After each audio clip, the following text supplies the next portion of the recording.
সবাই আমরা মুসলিম হিসেবে জন্মগ্রহণ করেছি। সুপ্রিয় ভাই এবং বোন, এটুকুও জেনে রাখুন, নবী সাল্লাল্লাহু আলাইহি সাল্লাম বেলাল রাদিয়াল্লাহু তাআলা আনহুকে ঘোষণা দিতে বলেছিলেন, বেলাল তুমি ঘোষণা দিয়ে দাও, বেলাল তুমি এলান করে দাও, বেলাল তুমি প্রচার করে দাও, লোকজনকে জানিয়ে দাও, ইন্নাহু লা ইয়াদখুলুল জান্নাতা ইল্লা নাফসুম মুসলিমা, মুসলিম হওয়া ছাড়া কেউ জান্নাতে যাবে না, মুসলিম ব্যক্তি ছাড়া কেউ জান্নাতে যাবে না। সহিহ বুখারী হাদিস নম্বর 3062, সহিহ মুসলিম হাদিস নম্বর 111। তো মুসলিম ছাড়া কেউ জান্নাতে যাবে না। আল্লাহ তাআলার অশেষ রহমত। আমরা কি ভাই? আমরা মুসলমান। তো আমরা মুসলমান, এতটুকু বলতেও আমাদের ভয় হচ্ছে নাকি? আমরা মুসলমান। সুপ্রিয় ভাই এবং বোন, কথা খুব মনোযোগ দিয়ে শুনুন। আমরা মুসলমান কেন? মুসলমান ঘরে জন্মগ্রহণ করেছি, এই জন্যই না আমরা মুসলমান বলছি, যে এই জন্যই। কথা খুব মনোযোগ দিয়ে শুনুন। সিংহভাগ কিন্তু এই জন্যই, সিংহভাগ মুসলমান লা ইলাহা ইল্লাল্লাহর মানে জানে। যে লা ইলাহা ইল্লাল্লাহর মানে জানেন? কয়জন লা ইলাহা ইল্লাল্লাহর মানে জানেন, অর্থ জানেন? হাত উঠান দেখি।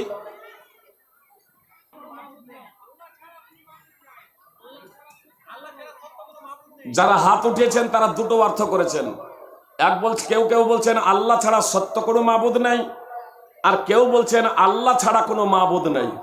সুপ্রিয় ভাই এবং বোন, যারা বলছেন আল্লাহ ছাড়া সত্য কোনো মাবুদ নেই, তারা সঠিক কথা বলেছেন, এটাই সঠিক। আর যারা বলছেন আল্লাহ ছাড়া কোনো মাবুদ নেই, তো পৃথিবীতে তো অনেক মাবুদ আছে, পবিত্র কোরআনে অনেক মাবুদের কথা উল্লেখ করা হয়েছে, সেগুলো হলো বাতিল। এজন্য আপনাকে সত্য বলতে হবে, লা ইলাহা ইল্লাল্লাহ, আল্লাহ ছাড়া সত্য কোনো উপাস্য নেই। সুপ্রিয় ভাই এবং বোন, আল্লাহ ছাড়া সত্য কোনো মাবুদ নেই। কেউ যদি এটা না জানে, সুপ্রিয় ভাই এবং বোন, উলামায়ে কেরাম বসা আছেন, সাবালক সাবালিকা হয়ে যাওয়ার পরে তাদেরকে মুসলমান বলা যাবে কোরআন এবং হাদিসের মানদণ্ডে? যে আপনাদের শাইখুল হাদিস বানি ইসরাইল বসা আছেন, তাকে জিজ্ঞেস করবেন, কেউ যদি লা ইলাহা ইল্লাল্লাহর অর্থ না জানে, কেউ যদি লা ইলাহা ইল্লাল্লাহর তাৎপর্য না জানে, এবং তাৎপর্য জেনে তা যদি স্বীকৃতি প্রদান না করে, মেনে না নেয়, তাহলে কি তাকে মুসলমান বলা যাবে? সমস্ত উলামায়ে কেরাম যারা স্কলার আছেন, যারা কোরআন এবং হাদিসের মহাপণ্ডিত, তারা বলবেন না, মুসলমান হতে পারে না, মুসলমান বলা যাবে না। সুপ্রিয় ভাই এবং বোন, কিন্তু সাধারণভাবে মুসলমান সেটা স্বতন্ত্র ব্যাপার। এর একটা উদাহরণ দিই, তাহলে আপনাদের বুঝতে সুবিধা হবে। সুপ্রিয় ভাই এবং বোন, কোন যুবক বা কোন যুবতী, কোন ছেলে বা কোন মেয়ে দেখতে যদি হয় খুব কালো, নাকটা যদি হয় একেবারে চ্যাপটা বোঁচা, দেখতে খুব কালো, নাকটা চ্যাপটা বোঁচা, আর তার নাম যদি তার মা বাবা রাখে সুন্দর আর সুন্দরী, নাম রাখে সুন্দর আর সুন্দরী, তো আমরা সুন্দর বলে ডাকবো না? কি বলছেন? আর মেয়েটাও সুন্দরী বলে, যদি স্কুলে মাদ্রাসায় পড়ে, তাহলে প্রত্যেকদিন যখন হাজিরা করবে, ও সুন্দরী, সবাই তাকাবে, এত কালো, নাকটা চ্যাপটা, আবার সুন্দরী। নাম রেখেছে, কিন্তু নাম রেখেছে সুন্দরী, তো সুন্দরী সবাই সুন্দরী। যারা আবার তাকাচ্ছে, তারাও যখন তাদের প্রয়োজন পড়ছে, ও সুন্দরী এইদিকে এসো, ও সুন্দর এইদিকে এসো, বলবে না? বলবে না? তাহলে সুন্দরী বলবে আর সুন্দরী বলবে। সুপ্রিয় ভাই এবং বোন, ইসলাম সম্পর্কে যেহেতু আমাদের সঠিক জ্ঞান নেই, ইসলাম সম্পর্কে যেহেতু আমাদের সঠিক ধারণা নেই, এজন্য এই মুসলমানরা যারা কাফের হয়ে গেছে, যাদের ঈমান বিনষ্ট হয়ে গেছে, যাদের ঈমান নষ্ট হয়ে গেছে, ইসলাম নষ্ট হয়ে গেছে, তাদেরকেও আমরা মুসলমান ভাবছি, মনে ভেবেছি এই ধরনের নাম রাখার মতো এটা একটা নাম। কিন্তু আসলে মুসলিম শব্দটা হলো গুণাবলী শব্দ, বৈশিষ্ট্যগত শব্দ।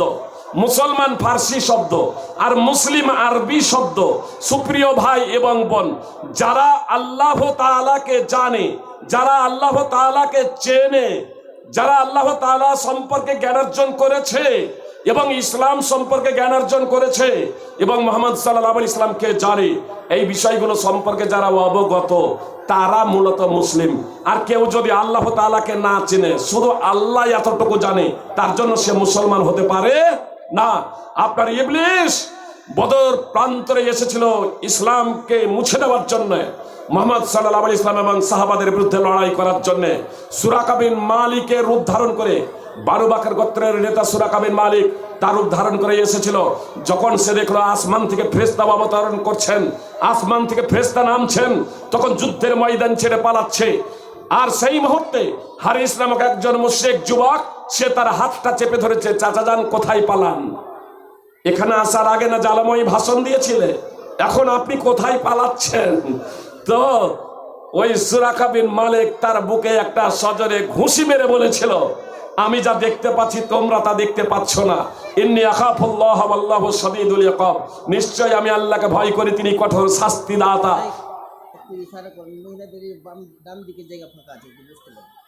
আমার মা এবং বোনেরা, আপনাদের ডান দিকে জায়গা যে ফাঁকা আছে, আপনারা মানে আমার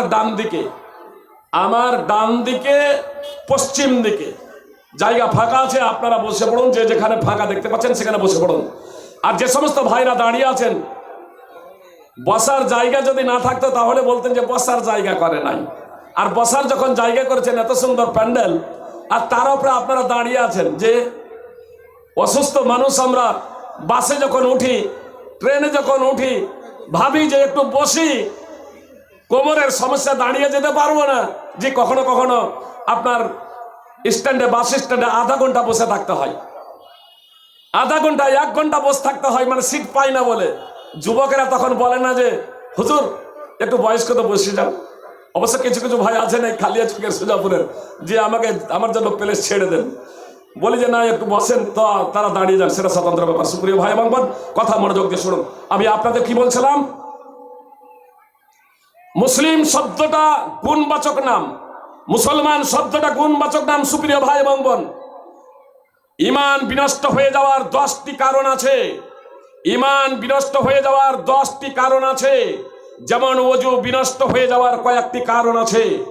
ঈমান এবং ইসলাম যদি বিনষ্ট হয়ে যায় তাহলে আপনার জীবনের নেকি ধ্বংস হয়ে যাবে। সুপ্রিয় ভাই এবং বোন, যদি সেই অবস্থায় মৃত্যুবরণ হয় তাহলে কোনোদিনই জান্নাতে যাওয়া যাবে না, কোনোদিনই জান্নাতে যাওয়া যাবে না। সুপ্রিয় ভাই এবং বোন, এই জন্য আপনাদের কাছে বিনীত অনুরোধ যে যেমন ইসলাম সম্পর্কে জানতে হবে, ইসলাম বিনষ্টকারী বিষয় সম্পর্কেও জানতে হবে। আলোচনার সাথে সামঞ্জস্য রেখে আমি একটি বিষয় বলবো, আর 10 নম্বর বিষয় আপনারা নামাকাজুল ইসলাম বলে, ইসলাম বিনষ্টকারী বিষয় বলে আপনার বইপত্র আজ বের হয়ে গেছে। কিতাবুত তাওহীদ মোহাম্মদ বিন আব্দুল ওয়াহাবের বিখ্যাত বই, মোহাম্মদ বিন আব্দুল ওয়াহাব রাহিমাহুল্লাহর বিখ্যাত বই, সালেহ আল ফাওজানের বিখ্যাত বই কিতাবুত তাওহীদ আপনার আমাদের মাতৃভাষা বাংলাতে হয়ে গেছে। সুপ্রিয় ভাই এবং বোন, আরো এই প্রসঙ্গে অন্যান্য লেখকের বই লেখা আছে, আপনারা সেই বইগুলো অধ্যয়ন করবেন।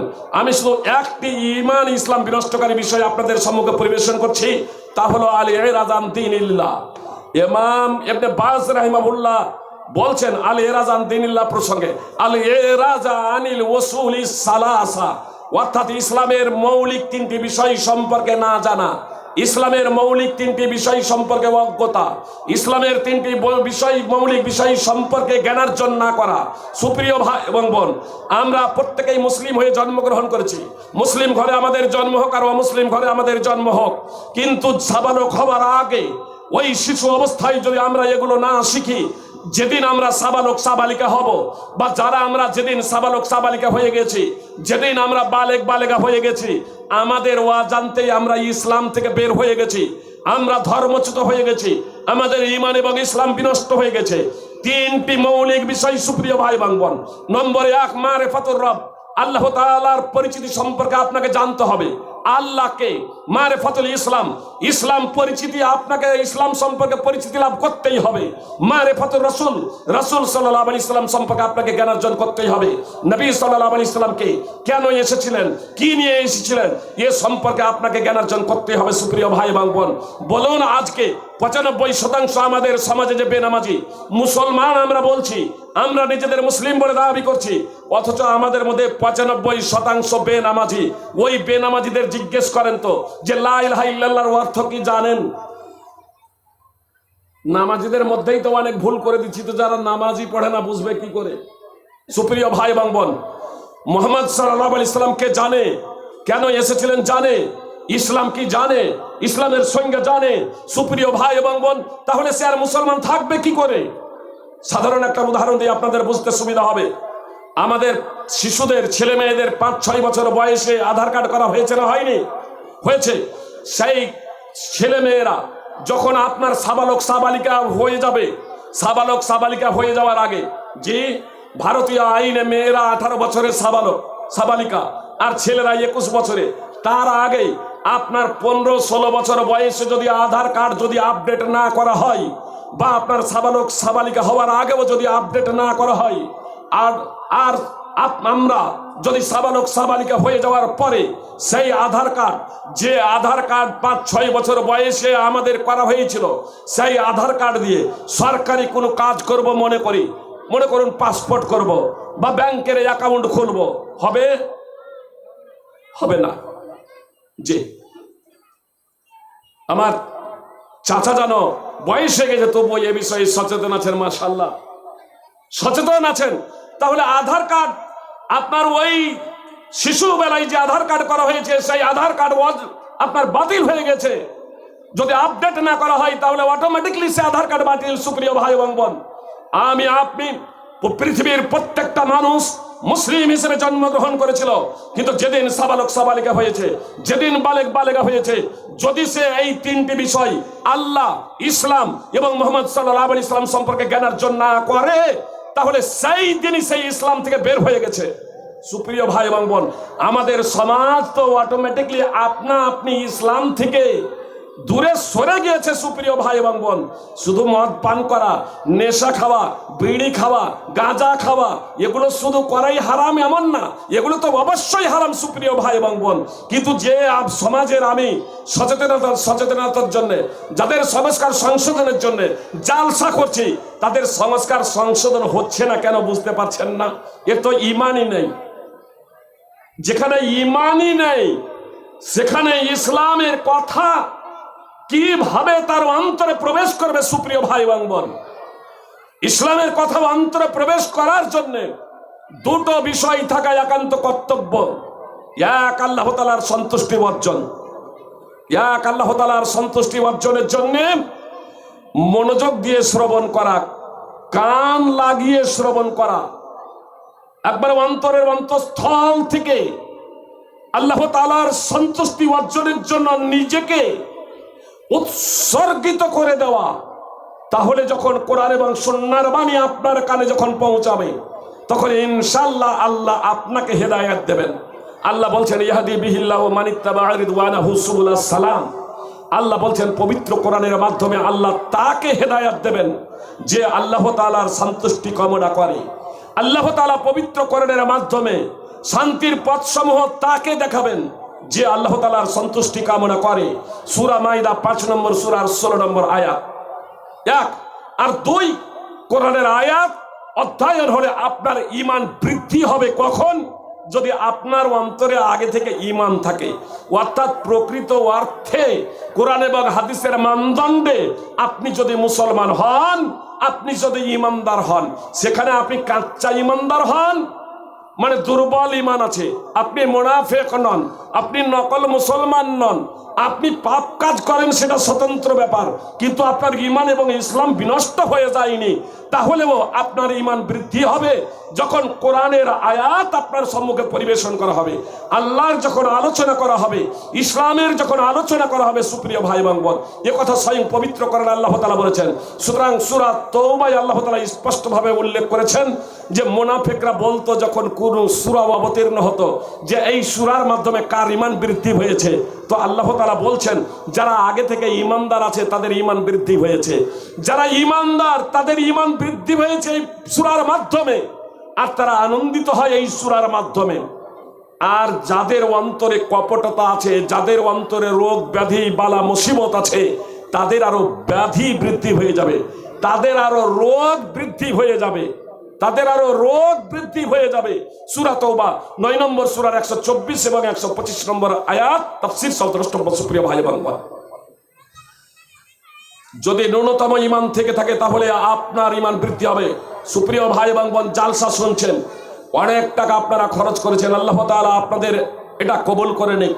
সুপ্রিয় ভাই এবং বোন, আপনার নিয়াত করুন যে একমাত্র আল্লাহর সন্তুষ্টির জন্য আমরা জালসা দিয়েছি, জালসা শুনতে এসেছি, আমরা জালসা শুনতে এসেছি একমাত্র আল্লাহর সন্তুষ্টির জন্য। সুপ্রিয় ভাই এবং বোন, এবং কথা মনোযোগ দিয়ে শুনুন, হতে পারে যে আপনার অন্তরে সেই আল্লাহ তাআলার ভয় ভীতি প্রবেশ হয়ে যাবে, আর তার মাধ্যমে আমরা ইমানদার হতে সক্ষম হব ইনশাআল্লাহ। সুপ্রিয় ভাই এবং বোন, কথা একটু মনোযোগ দিয়ে শুনবেন। আল্লাহ তাআলা বলেন, ইন্নামাল মুমিনুনা আল্লাযীনা ইযা যুকিরাল্লাহু ওয়াজিলাত কুলুবুহুম।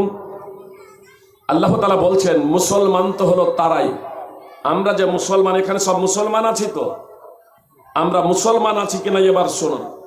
আল্লাহ বলছেন মুসলমান তো হলো তারাই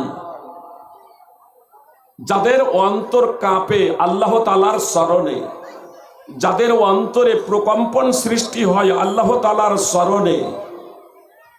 আল্লাহ তাআলার স্মরণে, আল্লাহ তাআলার আলোচনা করা হলে, আল্লাহ তাআলার বর্ণনা করা হলে ইমানদারদের অন্তর কেঁপে যাবে, তাদের অন্তরে একটা প্রকম্পন সৃষ্টি হবে। সুপ্রিয় ভাই এবং বোন, সূরা আনফাল 8 নম্বর সূরার 2 নম্বর আয়াত।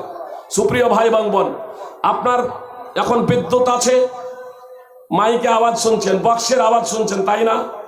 তাহলে বিদ্যুৎ আছে, এসব লাইট জ্বলছে, ফ্যান চলবে, মোটর চলবে, সব চলবে যখন বিদ্যুৎ আছে। মিটারে দেখছেন লাইটটা মিটমিট করছে, কিন্তু আপনার এতগুলো লাইট আছে, লাইট জ্বলছে না, যে বাতি জ্বলছে না, ফ্যানও ঘুরছে না, মোটরও চলছে না, তখন কি বলবেন? বিদ্যুৎ আছে না নাই? মিটারে যা আছে মিটমিট করে জ্বলছে, সিরিজ মানে একেবারে লো ভোল্টেজ, টানতে পারছে না, একেবারে লো ভোল্টেজ, লো ভোল্টেজ আছে, লো ভোল্টেজ।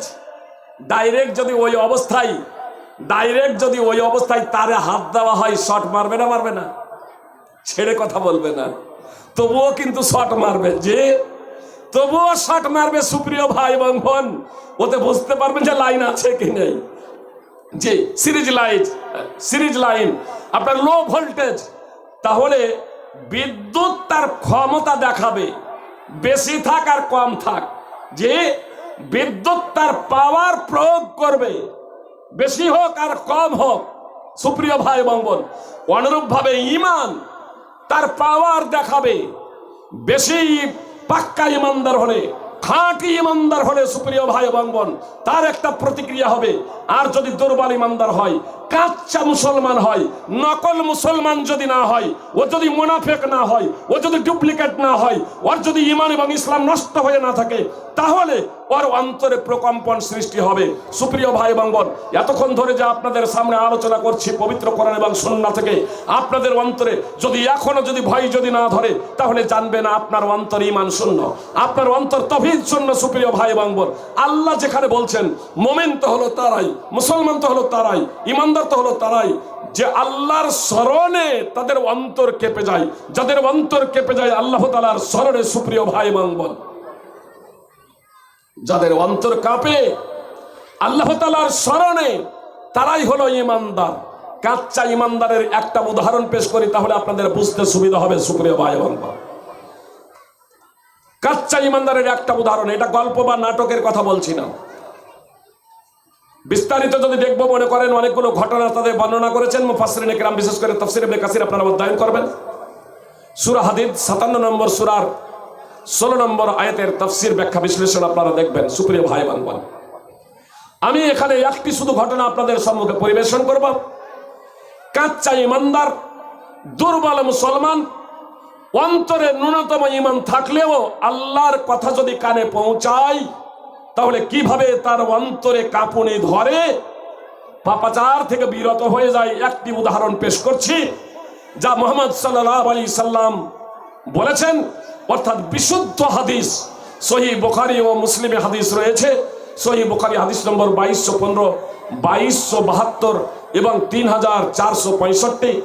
সহিহ মুসলিম হাদিস নম্বর 2743। কথা খুব মনোযোগ দিয়ে শুনুন, সেখানে তিন ব্যক্তির কথা রয়েছে। আমি আলোচনার সাথে সামঞ্জস্য রেখে এক ব্যক্তির কথা উল্লেখ করব আপনাদের সামনে। সুপ্রিয় ভাই এবং বোন, কথা একটু মনোযোগ দিয়ে শুনবেন। এক যুবক তার চাচাতো বোনকে অবৈধভাবে ব্যবহার করার জন্য নানা কৌশল ফন্দি আঁকছিল। চাচাতো বোনের প্রেমে মুগ্ধ হয়ে, তার রূপ লাবণ্যে মুগ্ধ হয়ে তাকে অবৈধভাবে ভোগ করার জন্যে চাচাতো বোনের সামনে তার মনের প্রবৃত্তির কথা প্রকাশ করেই দিল একদা, যে আমি তোমাকে পেতে চাই, তোমাকে অবৈধভাবে আমি ভোগ করতে চাই। তার চাচাতো বোন তার এই প্রস্তাব প্রত্যাখ্যান করে দিল, আমি অবৈধ কাজে জড়িত হব না। সুপ্রিয় ভাই এবং বোন, কথাটা একটু মনোযোগ দিয়ে শুনবেন, কথা মনোযোগ দিয়ে শুনবেন। চাচাতো বোন প্রত্যাখ্যান করে দিল, আমি অবৈধ কাজে জড়িত হব না।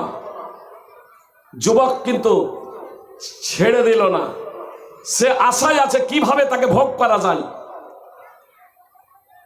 দুর্ভিক্ষ একদা দেখা দিল সমাজে। সেই সময় ওই মহিলা তার চাচাতো ভাইয়ের কাছে গিয়ে বলল, তার চাচাতো ভাইয়ের কাছে গিয়ে বলল, আপনি আমাকে কিছু অর্থ সাহায্য করুন। 100 দিনার, 100 দিনারের কথা এসেছে, একটি বর্ণনায় এসেছে 120 দিনার। ইমাম ইবনে হাজার আসকালানী রাহিমাহুল্লাহ সামঞ্জস্য প্রদান করত উল্লেখ করেছেন যে মেয়ে তো 100 দিনারই বলেছিল, কিন্তু তাকে সন্তুষ্ট করার জন্য আরো 20 দিনার বেশি। সুপ্রিয় ভ্রাতৃবৃন্দ ও ভগিনীগণ, এ যুবক কোটিপতির সন্তান ছিল না যে তৎক্ষণাৎ বাড়ি থেকে সেই টাকাটা বের করে দিয়ে দেবে। সে রাজি হয়ে গেল, ঠিক আছে। কঠিন পরিশ্রম করে সেই টাকা সংগ্রহ করে তার চাচাতো বোনের কাছে গিয়ে বলল, এই নাও তোমার টাকা, এবার তোমার মাঝে আর আমার মাঝে কোনো ব্যক্তি থাকবে না, তুমি তোমার দেহটাকে উন্মুক্ত করে দাও আমার জন্যে। নির্জনে যুবক আপন চাচাতো বোনের সাথে অবৈধ কর্ম করার জন্যে তাকে শুইয়ে দিয়েছে, তার উরুর ওপরে বসেও গিয়েছে। সেই মুহূর্তে যুবতীর মুখ থেকে, মহিলার মুখ থেকে বের হচ্ছে, ইত্তাকিল্লাহ, তুমি আল্লাহকে ভয় করো। সঙ্গে সঙ্গে সেই যুবক অবৈধ কাজ না করেই তার উরু থেকে নেমে যাচ্ছে। সে বলছে, ফাকুনতু ওয়া তারাকতুহা, ফাকুনতু ওয়া তারাকতুল মিয়াতা দিনার। কোনো বর্ণনায় আছে আমি তার উরু থেকে নেমে গেলাম এবং যা তাকে দিয়েছিলাম ছেড়ে দিলাম। কোনো বর্ণনায় আছে আমি তাকে তার উরু থেকে নেমে গেলাম, তার পা থেকে নেমে গেলাম এবং আমি তাকে যে 100 দিনার দিয়েছিলাম সেই দিনারও আমি ছেড়ে দিলাম। সুপ্রিয় ভ্রাতৃবৃন্দ, 100 দিনার বর্তমানের ভারতীয় টাকার 25 লক্ষ টাকা, বর্তমানের ভারতীয় টাকার 25 লক্ষ টাকা, আর 120 দিনার স্বর্ণ মুদ্রা, এগুলো বর্তমানে ভারতীয় টাকার 30 লক্ষ টাকা। সেই যুবক 30 লক্ষ টাকাও ছেড়ে দিল। চাচাতো বোনকে দীর্ঘদিন থেকে নিজের মনে কুবাসনা পুষে রেখেছিল, নির্জনে নাগালের মধ্যে পেয়েও পাপাচারে লিপ্ত না হয়ে সঙ্গে সঙ্গে যখন তার কানে আওয়াজ পৌঁছাচ্ছে, আল্লাহকে ভয় করো, তার বোনের উরু, চাচাতো বোনের উরু থেকে নেমে যাচ্ছে, পাপাচারকে বর্জন করছে। সুপ্রিয় ভাই এবং বোন, এ হলো ঈমান। দুর্বল ঈমানের লোক ছিল, কিন্তু আল্লাহর নাম শোনা মাত্রই তার অন্তরে কাঁপুনি ধরেছে। সুপ্রিয় ভাই এবং বোন, এটা কোনো গল্প না, বিশুদ্ধ সূত্রে হাদিস প্রমাণিত। সুপ্রিয় ভাই এবং বোন, আমাদের কি ওই ন্যূনতম ঈমানও নেই? মদ্যপায়ী মদ পান করে, নিশাখর নিশা খায়, বিড়িখর বিড়ি খাই, জর্দাগুল খৈনিখর জর্দাগুল খৈনি খাই। আপনার নববর্ষ পালনকারী মুশরিকরা যেটা করতো মুহাম্মদ সাল্লাল্লাহু আলাইহি সাল্লামের মদিনায় আসার সময়, জাহিলিয়াতের লোকেরা, সুনানে আবি দাউদ হাদিস নম্বর 1134, সুনানে নাসাই হাদিস নম্বর 1556, সাহাবায়ে কেরাম যেগুলোকে বিসর্জন দিলেন রাসূল সাল্লাল্লাহু আলাইহি সাল্লামের কথার কারণে, আজকে অনইসলামিক সংস্কৃতি ওয়া জাহিলিয়াতের সেই সমস্ত কুসংস্কারগুলোকে আজকে আমরা দিনের অন্তর্ভুক্ত করে এনেছি। এ মুসলিম কিভাবে নববর্ষ পালন করে সুপ্রিয় ভাই এবং বোন, ভ্যালেন্টাইন্স ডে পালন করে সুপ্রিয় ভাই এবং বোন, নেশাজাত দ্রব্য সেবন করে, সুদ খায় সুপ্রিয় ভাই এবং বোন। আর এ মুসলিম নিজেদের পরিচয় দেয়, অথচ এরা নামাজই পড়ে না সুপ্রিয় ভাই এবং বোন। যেহেতু কাগজ চলে এসেছে আমার হাতে, মাত্র আর 2 মিনিট টাইম আছে, আমি আমার কথা ইদি করে দেবো এই 2 মিনিটের মধ্যেই। কথা একটু মনোযোগ দিয়ে শুনুন সুপ্রিয় ভাই এবং বোন। একটা কথা আপনাদের বলি, এখানে বর্তমানে আমাদের কিছু বিজেপি নেতা প্রচার চালাচ্ছেন, অমুসলিমরা প্রচার চালাচ্ছেন, হিন্দু ধর্ম খাতরে মে হ্যায়, হিন্দু খাতরে মে হ্যায়, হিন্দু ধর্মটাও বিপদে আর হিন্দুরাও বিপদে, বলছেন না? বলছেন না? অথচ বিজেপি আজকে ক্ষমতায় আছে। তো হিন্দু ধর্মও যখন বিপদে আর হিন্দুরাও বিপদে, তো মুসলমানদেরকে শাসন ক্ষমতা দিয়ে দেন। এ ভারতবর্ষতে মুসলমান শাসন চালিয়েছে 700 বছর, তখন তো আর হিন্দুরা অমুসলিমরা বিপদে ছিল না। আজকেও আপনার ইন্ডোনেশিয়াতে অমুসলিমরা বিপদে নেই, একেবারে সংখ্যালঘু, একেবারে অমুসলিম হিন্দুরা সংখ্যালঘু, মুসলমান সেখানে সংখ্যাগরিষ্ঠ, সেখানে বিপদে নেই। আপনার মালয়েশিয়ার বিপদে নেই, আপনার সৌদিয়াতে আরবে আপনার বিপদে নেই। সুপ্রিয় ভাই এবং বড় অমুসলিমরা বিপদে নেই যেখানে সংখ্যাগরিষ্ঠ মুসলমান। আবার মুসলমানকে ক্ষমতা দিয়ে দেন, নিরাপদে থাকবেন। সুপ্রিয় ভাই এবং বোন, আসলে বিপদে আছে কেন জানেন? আল্লাহ বলছেন বিপদে থাকবে, এটা স্বাভাবিক। কেউ প্রকাশ করে আর কেউ প্রকাশ করে না। আল্লাহ বলছেন সানুলকি ফি কুলুবিল্লাযিনা কাফারু রুবা, সানুলকি ফি কুলুবিল্লাযিনা কাফারু রুবা বিমা আশরাকু বিল্লাহি মা লাম ইউনাজ্জিল বিহি সুলতানা। আল্লাহ তাআলা স্পষ্টভাবে বলছেন, অচিরেই আমি অবিশ্বাসী কাফেরদের অন্তরে আতঙ্ক ঢেলে দেব, ভয় ভীতি ঢেলে দেব, ভয় ভীতি ভরে দেব। এ কারণে যে তারা আল্লাহর সাথে এমন কিছুকে শরীক করেছে যার নির্দেশ আল্লাহ তাআলা দেননি। আল্লাহ বলছেন তাদের ঠিকানা হবে জাহান্নাম। তা কতই না নিকৃষ্ট স্থান। সূরা আলে ইমরান 3 নম্বর সূরার 151 নম্বর আয়াত। সুপ্রিয় ভাই এবং বোন, বলবেন আপনারা একটা কথা এখানে বলে দিই, যে মুসলমানরা কেন আজকে আতঙ্কগ্রস্ত, মুসলমানরা কেন আজকে ভীত এবং সন্ত্রস্ত? মুসলমানরা ভয় ভীতি আছে না নাই? মুসলমানরা কেন ভীত এবং সন্ত্রস্ত? তো আল্লাহ বললেন যে আল্লাহর সাথে তারা শিরক করেছে, এজন্য তাদের অন্তরে আতঙ্ক ঢেলে দিয়েছি। যে মুসলমানেরা যদি শিরক করে, শিরকের বিভিন্ন স্তর আছে। সুপ্রিয় ভাই এবং বোন, ব্যাখ্যা বিশ্লেষণ দেওয়া সম্ভব নয়, কথা শেষ করে দিচ্ছি। শুধু করাটাই শেষ না, কখনো করার মাধ্যমে শিরক হয়, কখনো কর্মের মাধ্যমে শেষ হয় শিরক হয়, আর কখনো আকীদা বিশ্বাসের মাধ্যমে শিরক হয়, আর কখনো না করার মাধ্যমেও শিরক হয়। যেমন নামাজ ছেড়ে দেওয়া। নবী সাল্লাল্লাহু আলাইহি ওয়াসাল্লাম বলেছেন, লাইসা বাইনাল আবদি ওয়াশ শিরকি ইল্লা তারকুস সালাহ ফাইজা তারাকাহা ফাকাদ আশরাক। বান্দা এবং শিরকের মাঝে পার্থক্য নির্ণয়কারী হলো নামাজ ছেড়ে দেওয়া। ফাইজা তারাকাহা ফাকাদ আশরাক, যে ব্যক্তি নামাজ ছেড়ে দিল সে শিরক করলো। সুনানে ইবনে মাজাহ হাদিস নম্বর 1080, সাহিলে গায়রিহি। এই হাদিসটি আসলে সহিহ সূত্রে বর্ণিত আছে। সারা উসুল ইতিকাদ আহলিস সুন্নাত ওয়াল জামাআহ সাওবান রাদিয়াল্লাহু তাআলা আনহু সূত্রে বর্ণিত হাদিস, হাদিস নম্বর 1521। অর্থাৎ বিশুদ্ধ সূত্রে এটা প্রমাণিত, যে ব্যক্তি নামাজ ছেড়ে দিল, যে ব্যক্তি নামাজ পড়ে না, সে শিরক করে। আজকে আমার পরিবারের শিরক, আজকে আমার সমাজের শিরক, আজকে আমার গ্রামের শিরক। আপনার 100 জন মুসলিমের মধ্যে 95 জন মুসলিমই, শতকরা 95% মুসলমান, যেখানে শিরকে জর্জরিত। সুপ্রিয় ভাই এবং বোন, আহলে হাদিস পরিবারে ওই যে শিরক রয়েছে, সেখানে এই মুসলমান ভীত এবং সন্ত্রস্ত হবে না, এরা আতঙ্কগ্রস্ত হবে না। সুপ্রিয় ভাই এবং বোন, এই বেনামাজি হয়ে, তাওহীদ শূন্য হয়ে, ঈমান শূন্য হয়ে যদি মৃত্যুবরণ যদি করি, জাহান্নামে যাওয়া ছাড়া কোনো গতি নাই, সময় নাই আর কথা বলার। আমি শুধু আপনাদের এতটুকু বলতে চাই, আপনারা যদি পরিবর্তন হন, আপনারা যদি মুসলিম হিসেবে নিজেদের পরিচয় দিতে পারেন, আল্লাহ সম্পর্কে জ্ঞান অর্জন করতে পারেন, ইসলাম সম্পর্কে জ্ঞান অর্জন করতে পারেন, মুহাম্মদ সাল্লাল্লাহু আলাইহি ওয়াসাল্লাম সম্পর্কে জ্ঞান অর্জন করতে পারেন, পরিশেষে আমরা প্রত্যেক সাবালক সাবালিকা যারা মুসলিম আছে, তারা যদি আদর্শবান হয়ে যেতে পারি, সুপ্রিয় ভাই এবং বোন, পবিত্র কোরআন এবং সুন্নাহর আদর্শে যদি আমরা নিজেদের জীবনকে গড়তে পারি, আর এর প্রথম লক্ষণ হচ্ছে জেনে বুঝে কালেমায়ে শাহাদাত পাঠ করার পরে আমাদের 5 ওয়াক্তের নামাজ পড়া। এই জালসার মাধ্যমে বা বক্তব্যের মাধ্যমে, বা আমরা প্রকৃত ইমানদার বা মুসলিম আছি কিনা, যদি আমরা মুসলমান আজকেও হতে না পারি, আজকেও যদি নামাজি হতে না পারি, তাহলে জানবেন আপনার অন্তরে কোন প্রকারের ঈমান নেই। সুপ্রিয় ভাই এবং বোন, পৃথিবীর আগুন থেকে বাঁচার জন্য এত তৎপরতা, আর জাহান্নামের আগুন থেকে বাঁচার জন্য আপনার তৎপরতা নেই কেন? আসলে আপনার অন্তরে ঈমান থাকবে, তবেই তো। সুপ্রিয় ভাই এবং বোন, মুহাম্মদ সাল্লাল্লাহু আলাইহি সাল্লাম নিজের কলিজার টুকরা ফাতেমা রাদিয়াল্লাহু তাআলা আনহাকে সম্বোধন করে বলেছিলেন, নিজের আত্মীয় স্বজনকে সম্বোধন করে বলেছিলেন, নিজের কলিজার টুকরা ফাতেমা রাদিয়াল্লাহু তাআলা আনহাকে সম্বোধন করে বলেছিলেন, নবী রাসূলের সম্রাট হওয়া সত্ত্বেও, আনকিদি নাফসাকি মিনান নার, হে ফাতেমা, তুমি জাহান্নামের আগুন থেকে নিজেকে বাঁচাও। সালিনি মিন মালি, সালিনি মিন মালি, মা সালিনি মা শিতি মিন মালি লা বুগনি আনকি মিনাল্লাহি শাইআ। হে ফাতেমা, তুমি পার্থিব জগতে ধন সম্পদ যা কিছু চাওয়ার আছে চেয়ে নাও, আল্লাহ দরবারে আমি তোমার জন্য কোনো কিছুই করতে পারবো না। বুখারী মুসলিমের হাদিস। সুপ্রিয় ভাই এবং বোন, মুহাম্মদ সাল্লাল্লাহু আলাইহি ওয়াসাল্লাম নিজের কলিজার টুকরাকে বলছেন, তুমি বাঁচো, নিজের ঈমান এবং আকীদা সঠিক করো। সুপ্রিয় ভাই এবং বোন, আর আমরা মুসলমান ঘরে জন্মগ্রহণ করেই শুধু কর্ম করব না, ইমান কি জানবো না, তাওহীদ কি জানবো না, ইসলাম কি জানবো না, আল্লাহকে চিনবো না, ইসলাম সম্পর্কে জ্ঞানার্জন করবো না, মুহাম্মদ সাল্লাল্লাহু আলাইহি সাল্লামকে জানবো না, আর তারপরেও স্বপ্ন দেখবো জান্নাতে যাওয়ার, এটা অসম্ভব। সুপ্রিয় ভাই এবং বোন, ঘুমিয়ে ঘুমিয়ে স্বপ্ন দেখে লাভ নেই, জেগে স্বপ্ন দেখুন, লাভ দেবে। আল্লাহ তাআলা আমাদের প্রত্যেকে পবিত্র কোরআন এবং সুন্নাহকে যথাযথভাবে বুঝে সেই অনুযায়ী জীবনযাপন করার তৌফিক দান করেন। আমিন। আসসালামু আলাইকুম ওয়া রাহমাতুল্লাহি ওয়া বারাকাতুহু।